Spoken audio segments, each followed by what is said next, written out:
Let's see where we end up. Hi everyone, Yacca here. So we're back and we've been playing some ZERG Warlock. And I've been playing ZERG Warlock into Legend. I'll bring you the game that got me to Legend. It's really good in the meta, and right now it feels like it has those old, from the back in the day, handlock vibes, even though it plays in a very different way. But let's have a look at the deck that brought me to Legend.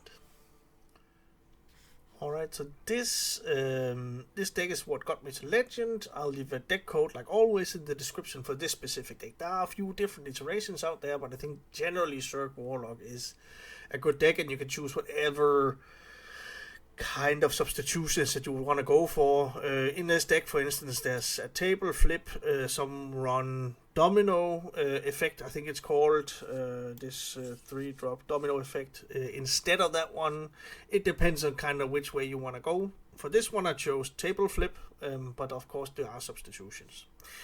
But generally speaking, on the mulligan, it's quite straightforward, because there are some things that you really want in the beginning. Spawning Pool, Ultralisk Cavern are definitely some two of the ones that you would like to see in the starting hand. And then one thing that seems like people are overlooking is that you want to get the giants out, but so that I would see that people are really underkeeping giants, also because you see a 10 mana card in your hand. But if you do have just one single location, like a spawning pool, you would be able to reduce this to 6 cost over the course of the first 3 turns, and then even if you get another Ultralisk Cavern or something on top of that, like Horizon's Edge, it can be really fast in getting the Seaside Giants down. So having one in hand could actually be worth it.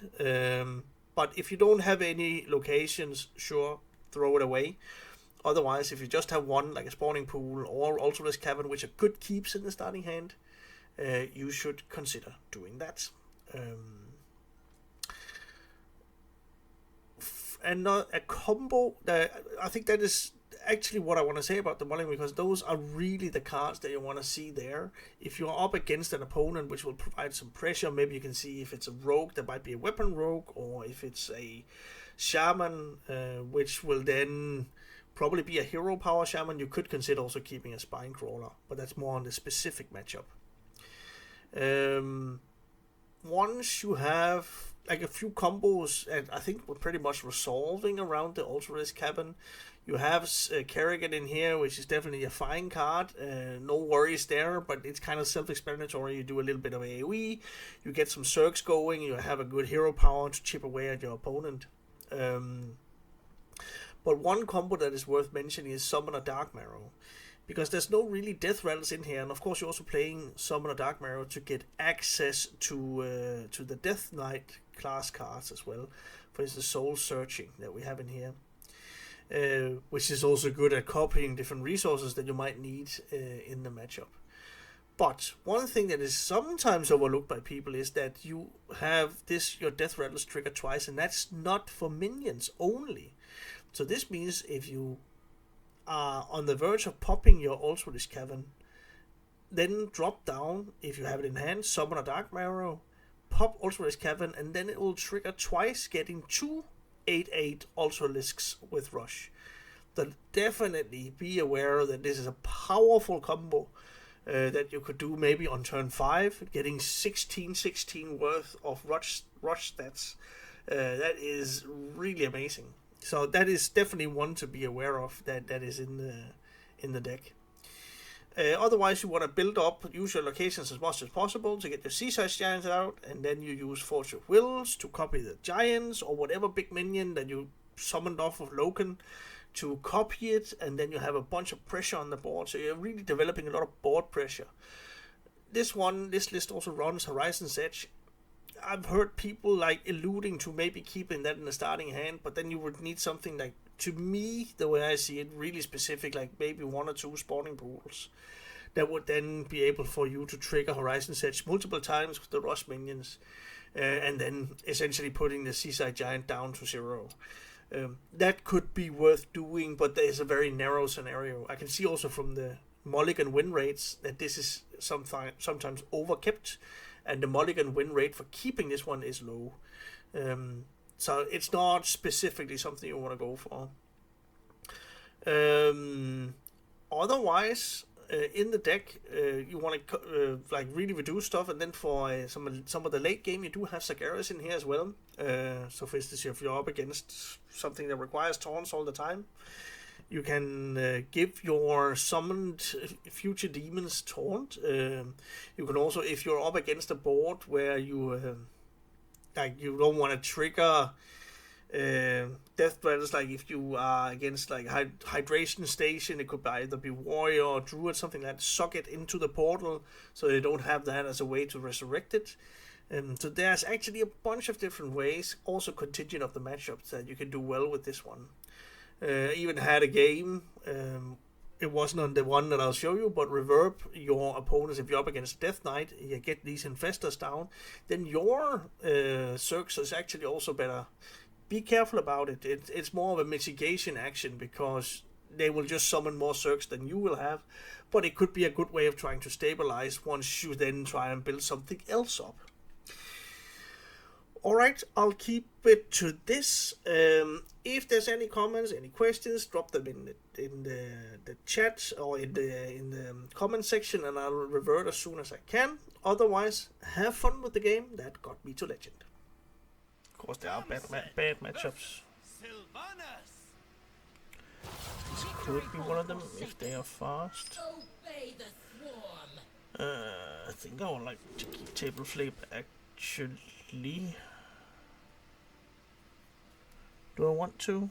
Yeah, there's a good break point, because even with 2 muscle potions, this one can actually take care of the board.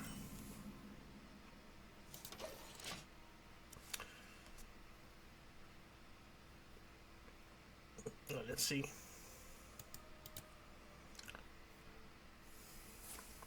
The moment is upon us. This could.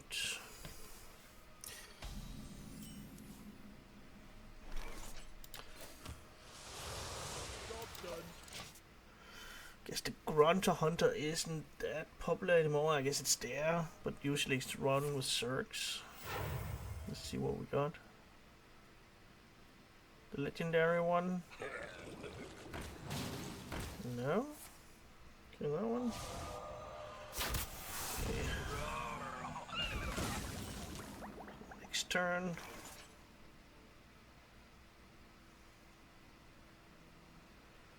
Could also just drop that one.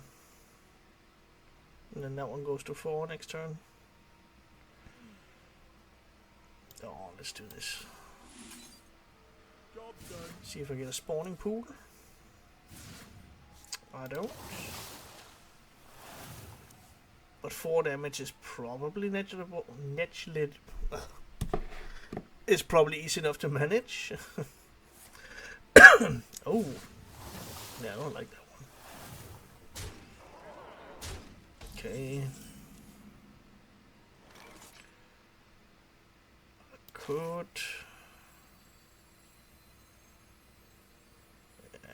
Let's do this. And just start setting up for the big minions. As long as they're 8/8s, whatever Grunter or Zergs should be okay.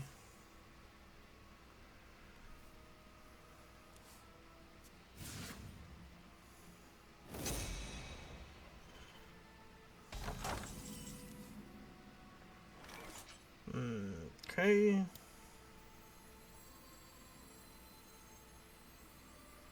Could actually get it out now. Let's just get rolling.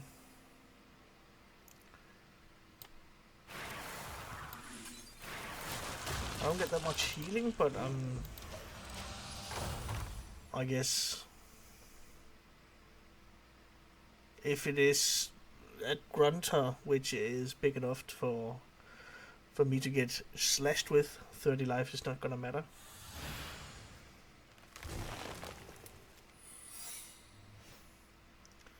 It was so quick, that's probably gonna be freezing.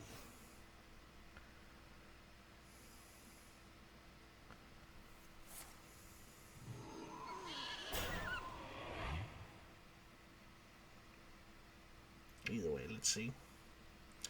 It's probably just gonna be Spine, Horizon's Edge.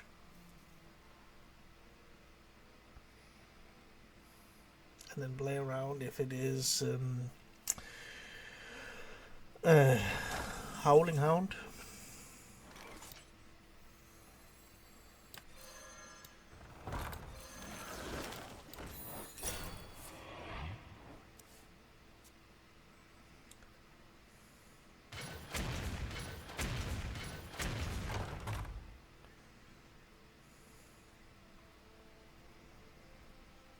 I guess if it is freezing, bumping that one in is actually also playing around freezing. Oh, that's fine.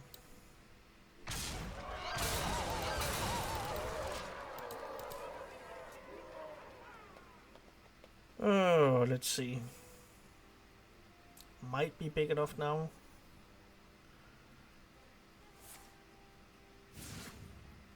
It's discounted by 3, right? 2. And this is the lowest. Lush wilds and clear skies. This could be our home. Okay.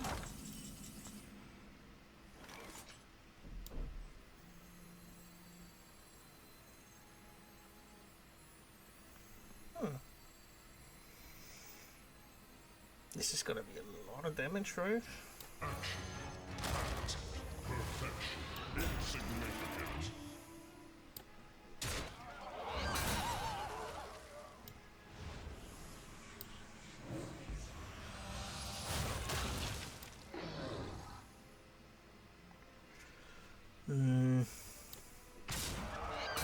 Let's get rid of, I guess, this one. Face a little bit.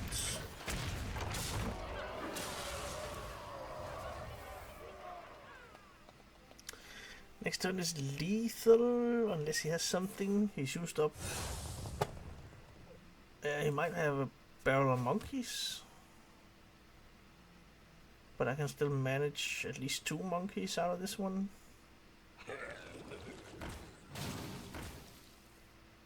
That is fine. Still lethal for now.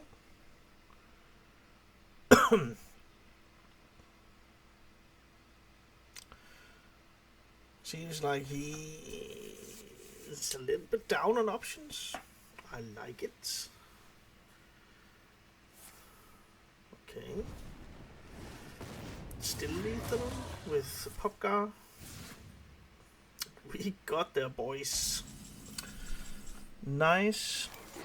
Let's just show Popgar. Come on. There we go. Throw stuff in. And we are legend.